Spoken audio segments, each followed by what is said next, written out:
Hi, welcome to Bro Talk. Bro Talk is a space for men to come together where to speak about really mental health and how we can become better men, look after ourselves and share our challenges and give hope to other men in their world.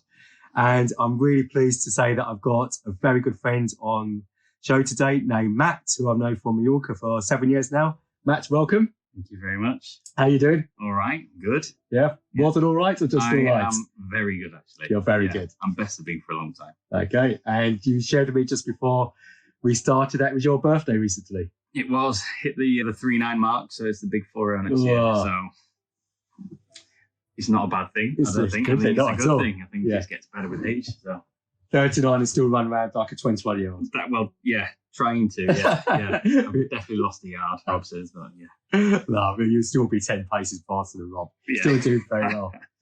And as I mentioned to you before, this Sunday is International Men's Day, which is a great promotion for men and mental awareness and health and focus on what men do great together. And we know that the narrative that goes about with men is often men don't talk, men don't look after themselves, men in anger. It's often a negative side whereby it's important and it's real, but there's also a lot of good that men are doing, which I don't think gets the volume it deserves. And the reason why I was keen to have you on the show today is because you're one of those men. And we've journeyed together. I know your highs, you shared some of your lows, but you're a great ambassador in terms of putting an arm around men, speaking up, talking, and also doing something about it, because we can be great advocates and not be great in example to ourselves. But I would say from what I know of you, you do both. You look after yourself, you try to be the best person you can be, and you're there as a counsel for many other men. So over to you. How tell us about you're in the yachting industry, since for the viewers that don't know how you got into it, what you do, and you'll speak more purposely about you and your mental health side and the challenges within the yachting industry and how you overcome that. Yeah, so I've been in yachting for 18 years now, and I've been a captain for 12. Yeah. So technically responsible manager of a ship with crew and passengers on. And I've been doing that for, the best part of 12 years now. Probably because I like driving boats, but it comes with its major struggles of management, looking after crew, looking after guests on board, and also looking after myself. Right. When you're in the middle of summer and you're busy, my mental health kind of goes on the back burner, which isn't a good thing, but you're so prioritizing work that you want to make sure that it's a well-oiled ship. So you make sure, as a captain, you make sure other people are put in front of you, especially with crew nowadays. And it's been there's more awareness about it, thanks to people like yourself, thanks to people stepping up and actually admitting that there's issues going on. Yeah. Which I think is one of the most important things, that people stepping up and actually going, there is a problem. I have to deal with that on a day-to-day basis as well, within the industry, within the job. So, mental health-wise, male and female, I think, it's becoming more open. So I include that in my speeches, my safety briefings, my crew briefings, my guest briefings. If there's any other issues, that they need to come to me, and we try and tackle it one way or another. And when you say that in your briefing, Matt, do they, being blunt, do they believe you? Do they feel they can come to you, or do they feel, okay, this is what you say, but in reality it doesn't happen? I'd say 60% yes, they do believe me. I employ people who I see part of them in myself. So I like honest people. I like people with integrity, and I like hard workers. So if I see that from the get-go, then I believe that they will have some sort of openness, understanding me, believing me. And I mean it from the bottom of my heart, because I tell people when they come on board, if there is an issue, you either raise it with me directly, privately, WhatsApp, whatever. And if it's something to do with which is crew related, then we all come together, we sort it out. Do you have team meetings? Yeah, briefings every so often. This boat at the moment, not as much, because we're down to a smaller amount of crew, so it's quite relaxed. Previous vessels, we try and do a meeting every other morning. And things would get raised. There'll be issues that would get raised. You're giving us an example of an issue that would be raised? First mate and a chief stew not getting on. Okay. Difficulty within the departments there. And yeah, me having to step in there and be a middle person, just to iron out the issues that we've got. It was more two personalities were having a bit of a clash. Okay. Yeah. But at the end of it, that kind of puts a strain on my mental health in a way, because I'm having to deal with something that should be on a Jerry Springer show. In my eyes, but when this is taking up my own headspace, when all I'm trying to do is provide a service for the owner, a safe passage for the boat, and I'm getting small headaches with people who have got issues together. So yeah, quite challenging. And how do those issues normally arise between crew members? Is it literally a clash of personalities or egos coming into play? Not just that. I would also say being overworked, being tired, being in a confined space, maybe not eating correctly, not hydrating, not getting enough fitness. So many factors. Every day is different. Just going back to what you were saying before about my mental health as well, I struggle on a day-to-day basis if I'm having a hard day, if I've had no sleep, if I'm doing an 18-hour day, and the only time I get down to rest is when I go to sleep, which does happen and has happened this season. I force myself to go for a run, force myself with how if it's 35 degrees outside, I have to get off and run. And every footstep is in my head. I'm shouting an annoying, rude word to express energy, to get rid of it, to relieve myself. And that's my escapism, running on my own, exert some energy, come back and feel better. Yeah. And that works for you? Works for me. Yeah. I don't particularly like running in a straight line on a road, but it's my only escape. Yeah. Otherwise, you want to scream into a pillow at some point, and it's not healthy. Yeah. Yeah, I'm definitely not here to discourage you. No. Like any industry, are there days where, or times of seasons, especially when we think, I'm done with this industry? Every season. So 18 years of working summer seasons, I've been at some point going, no, get me out of this industry. Why am I living in technically a floating caravan that is a tired caravan? I've got a small cabin to myself and thinking, why am I doing this? I've got a partner, a dog, a house at home. Yeah. But I'm here. And home for you is in Leeds, in Yorkshire. Yeah. So my other half, she's there. And that again provides a challenge as well. If I'm here doing this, earning a living, doing something that I know, but I also enjoy. But every year it comes to the point, why am I doing it? So what brings you back? The enjoyment of travel, the enjoyment of driving a boat, meeting people, seeing different places, and the challenge of you don't know what's going to happen that day. And I'm not saying it is always negative. Not always negative, but there are challenges that cause you to think, I'm done. But there are also challenges to make you think, oh my God, this is the coolest thing ever. Yeah. I love parking boats. I love driving boats. I love the challenge. I like navigating. That's why I'm here. Yeah. I love it. And I don't know anything else since leaving school at 16, working on cars and in the industry since 21. I don't know any different. So that's probably why I'm here as well. And you touched about relationship. And I'm correct, was she in the industry? She was for 10 years. She got to a point where she was done. Yeah. And I could see it in her face. She knew it, and we called it quits at that. Okay. She left the industry. It helps a little bit because we have a relationship where she understands the industry. She understands if I've got to put the phone down, something's happening. Yeah. But it's really frustrating when that does. Having a chat midway, a guest comes up to me, does this, does that. It's not a predictable way of life, if that makes sense. How do you deal with the life emergency? So often a person in regular 9 to 5, they'll get the news when they get home, or they'll deal with it when they get home that evening. Yeah. You could be out on sea, out of reach, and your missus is there frustrated, wants to share something with you, and probably may not be in contact with you for 2-3 days, and may not even want to burden with you that, because there's probably thinks there's not much you can do there, and I don't want to add to the stress that you're probably carrying, but she needs to share. Yeah. How do I deal with that? How do you both deal with that? How do relationships? It's tough. So emergencies and situations like that, I remember in 2009, my granddad in North Wales fell ill, and I was in the south of France, and I got the call from my mum and dad, and I was like, I'm going to go see him. And I jumped in the car and I drove 1,000 miles, 18 hours it took me. 17 and a half hours. I said to the captain, I've got to go. Yeah. And that was, I didn't care about the emergency at the time. That is a serious emergency. When it comes to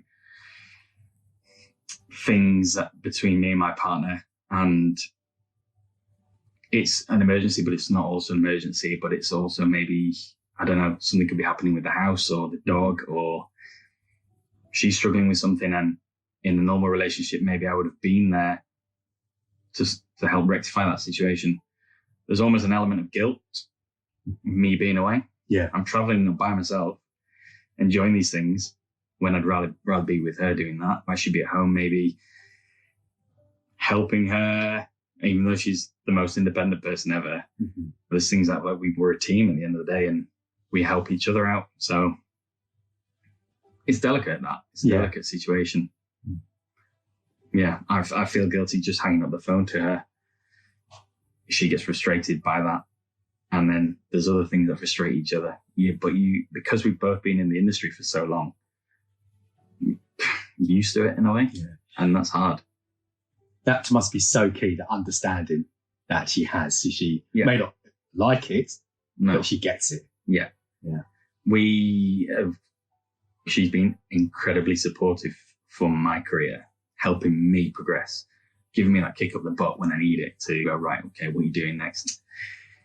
She took a job which would help me progress my career. She took a pay cut. She took almost a lower position to help me progress. Right. Yeah. And now she's in a position where she needs support with her own business back in the UK. And that's probably maybe why I'm in the industry as well, just to know that she's got the time and the space to be able to develop, and it's working well, because we're in a position where things are going really well.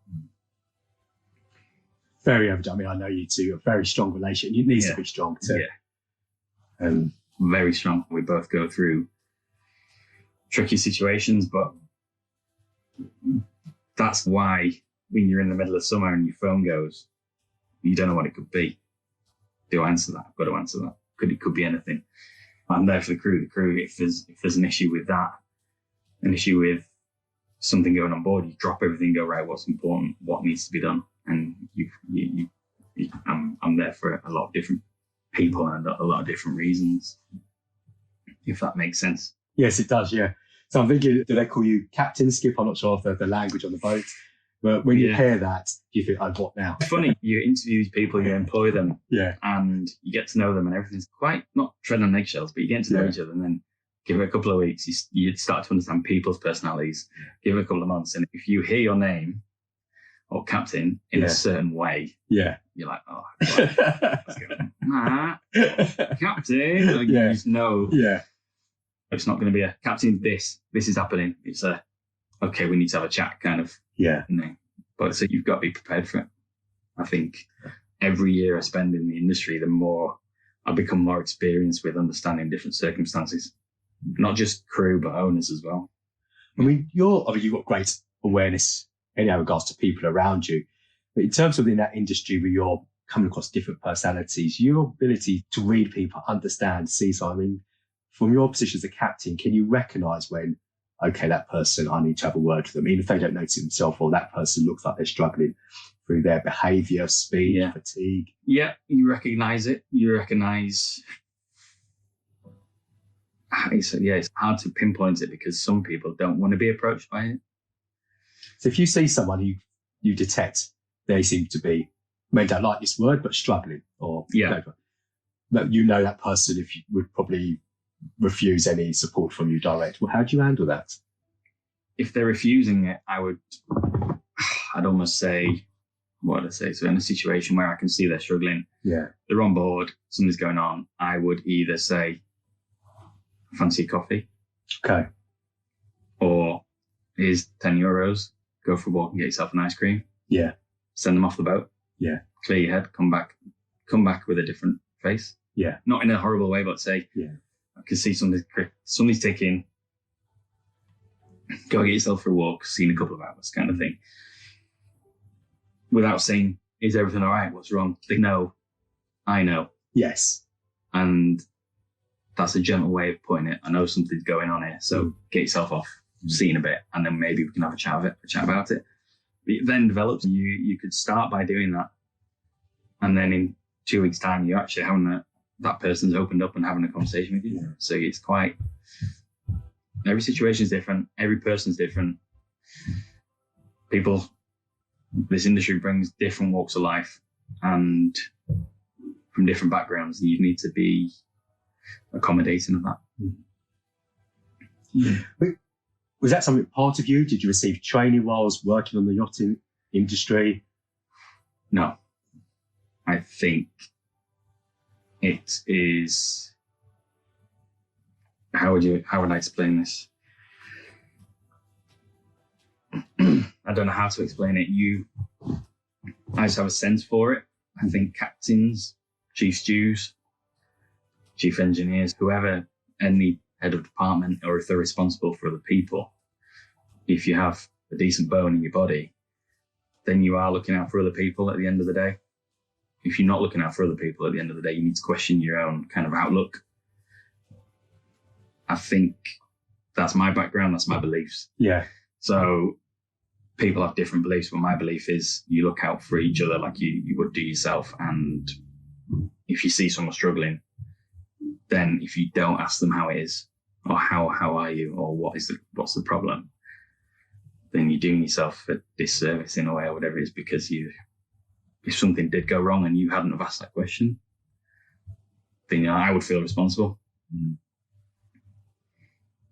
So from what you've shared, Matt, do you believe that this should be part of the program, particularly people in senior positions where you're responsible for other people? Because it's not going to come naturally to everybody. You're very natural to be empathetic and wanting to listen. Yeah. But for some people, they're good at their job, they get promoted, but it wasn't for those reasons. That's exactly right. I think it should be mandatory, really. If you're looking after a 10 million quid boat, a 5 million quid boat, and you are manager of that area, you need to have some sort of understanding to understand people. I mean, I don't know what it's like in office blocks in London. I don't know what it's like in worldwide, what it's like in different areas of work, but it should maybe there should be an element of crew management. Well, there are things out there, crew management, people management, but mental health management, maybe, I don't know. Picking up on signs that would maybe go unnoticed sometimes. I know stories where people are turning to alcohol and drugs on board, hiding it from the crew whilst working. You've got to pick up on those things straight away and understand why they're doing it, what's going on. Is it just a case of, right, you're instantly dismissed? Or does that person need to talk about something before they do? Because if you dismiss them, they lose the job. Do they go do something a bit more dangerous down the street by themselves? So you're responsible for someone's mental health in a way for 6 months or a season or a year. So there should be some sort of awareness, not just for captains, but for everybody who comes on board. Yeah. And as we're aware, culture starts at the top. So as a captain and captain general, do you feel looked after? Do you feel that the owners are looking out for you in terms of your mental health? Do they occasionally say, Matt, how you doing? No, I wouldn't say so. We're here to provide service for them.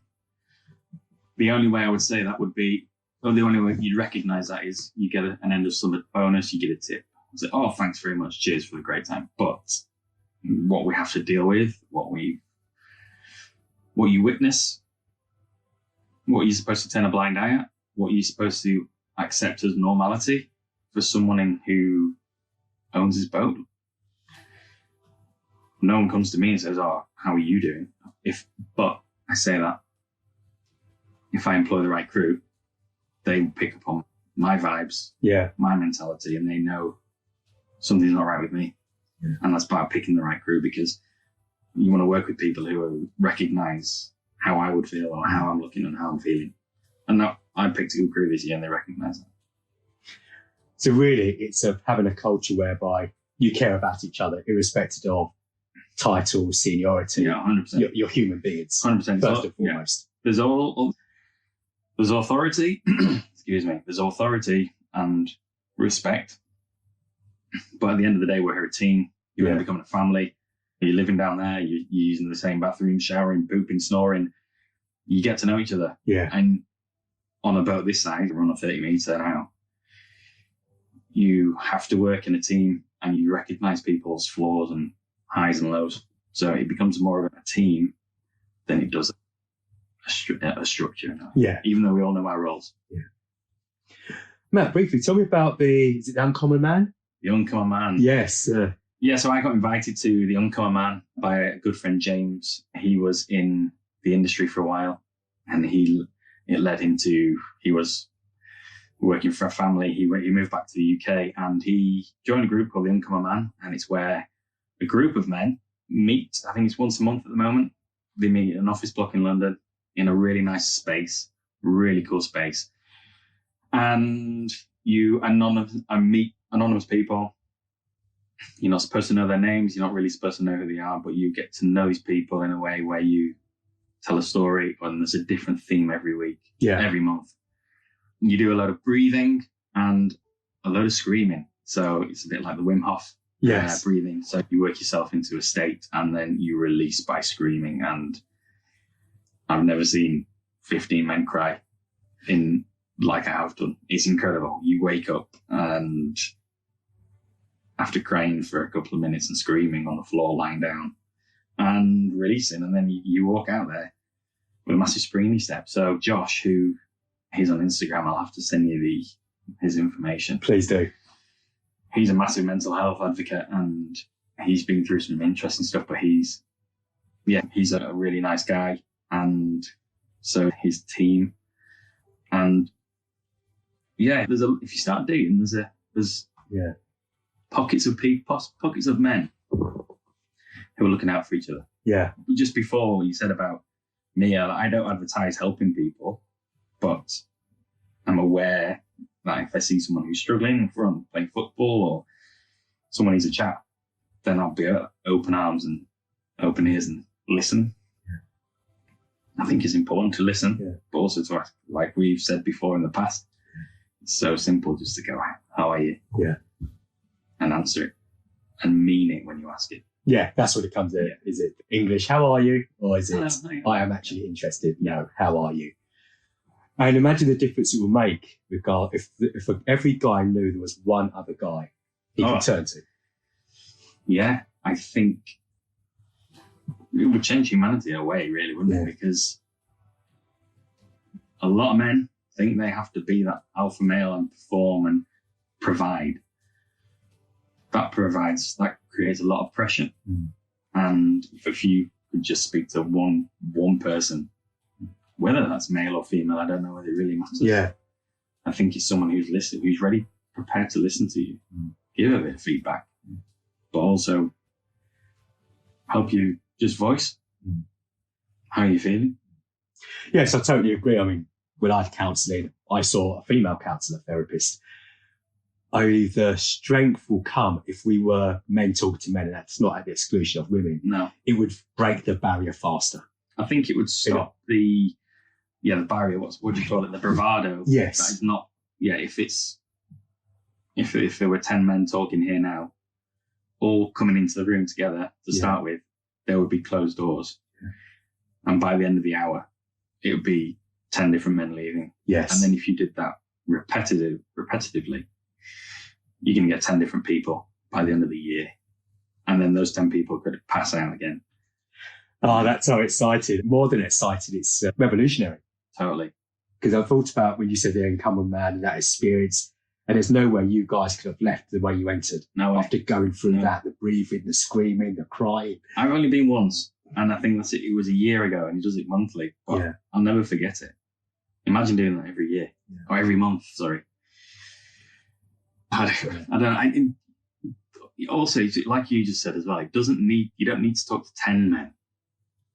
You can just talk to one. Yeah. And if you can just have that one relationship from any background, any story, just if two men can actually just talk. Yeah. That other man might talk, and it can be confidential, like the bro code of talking and keeping it under wraps about how you're feeling. And it just passes on like a spider web. So Matt, the yachting industry has been good to you. You do promote the good that you've experienced. What's your vision in regards to the culture, the men's mental health? How would you like it to progress going forward? Meetings. Would you want more meetings and more training?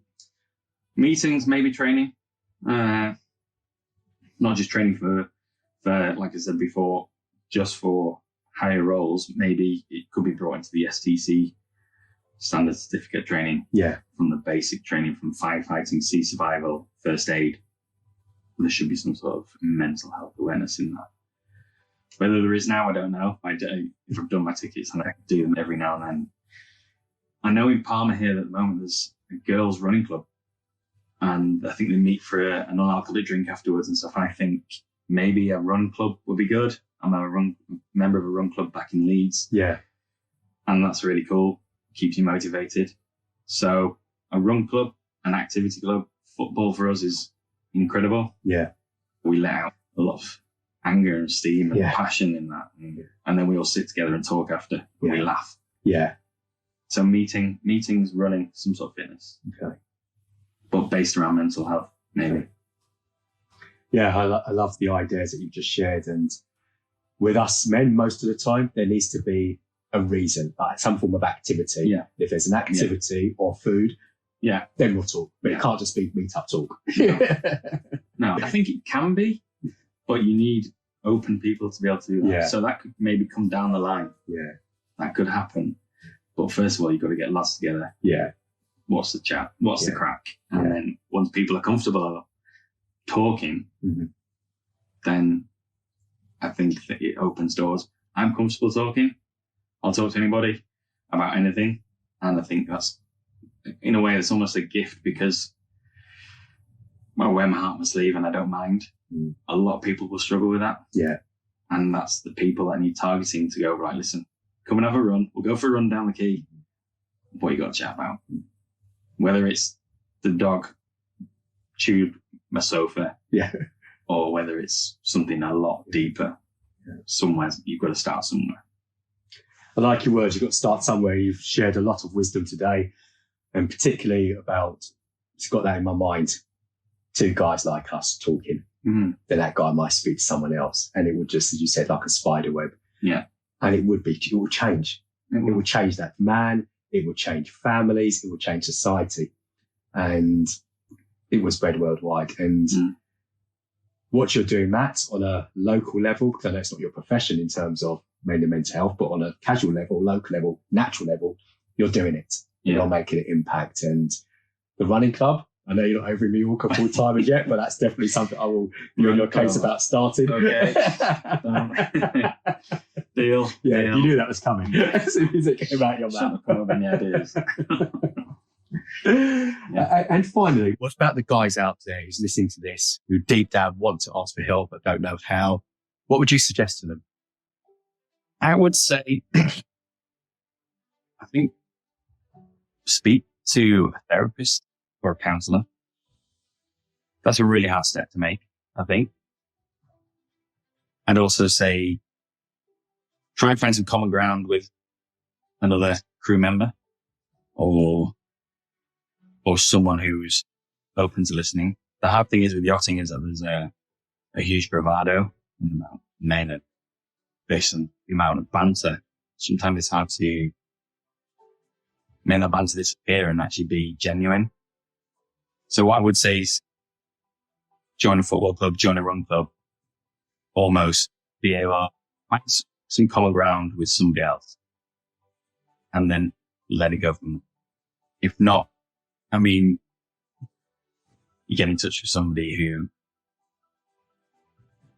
I don't know, who is prepared to listen to you.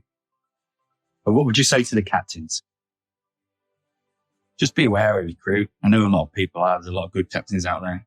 You've got to listen to your crew and just be mindful of picking up on things that don't look normal. There's obviously an issue with a lot of crew being whingy, moany, who don't want to do the job, don't want to work. So you've got to pick up on being whingy, but also being, okay, is there an normal situation there? So just be aware, be mindful of who you're around and who you're working with. Yeah. Appreciated. Really appreciated, Matt. And Matt said before, a lot of wisdom and sharing of your heart. Yeah. Pleasure, because it's an important subject. And it's only getting more important. So whatever I can do to help the cause, like yourself, do that. So we thank you again. Great guest today, as always, Matt, and him sharing his experience in the yachting industry, the highs, the challenges, and the way forward. And if we had to summarize it, it is about us men slowly coming together and just talking to one guy and really have that vision in your head. Is there a guy that you wish you could just speak to? Perhaps they're thinking the same about you, but just sit on the couch, as Matt and I are doing, having a banter as we do as guys, but also share what's going on in our mind and our heart. And just imagine what a different place we would be, and what a different place the community of men would be. And by making those positive changes, it's going to have a great effect on our families, society, and worldwide. And it just starts with two men coming together. So Matt, thank you once again. Welcome to Bro Talk, and we'll see you soon. Take care. Bye-bye.